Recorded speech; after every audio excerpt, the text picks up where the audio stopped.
Guys, I got a confession to make. We missed Trail Camera Tuesday last week. You know, we were setting up scouting in North Dakota, and I mean, it was completely my fault. I just want to say I'm sorry. In order for us to believe that this is never going to happen again, I'm going to need you to put your left hand on this trail camera, raise your right hand, and repeat after me.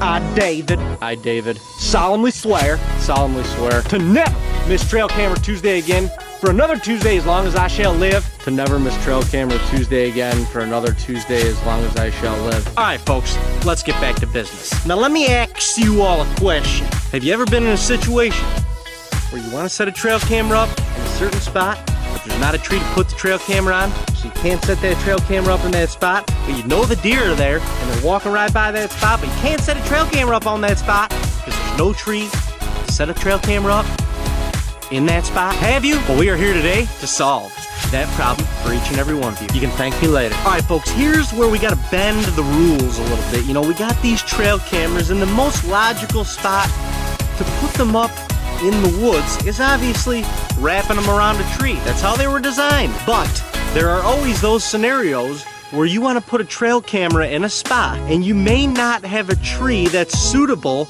close enough to that spot to get pictures of deer passing by. Let me give you an example. You set up a mock scrape tree in the middle of your food plot so that when the bucks come out, they want to go to it, they want to communicate, right? Well, that scrape tree is in the middle of your food plot. So the only tree that you can put the camera on is the scrape tree. Well, now hang on a second. That doesn't make too much sense, because if you put it on the scrape tree, what if the buck wants to rub on the scrape tree? Thank you, Captain Obvious. So in order to get a camera close enough to that scrape tree, we need to use or make a portable stake for the trail camera to sit on. Same thing, for instance, with the trail cameras that we just set up in North Dakota. North Dakota has like 4 trees statewide.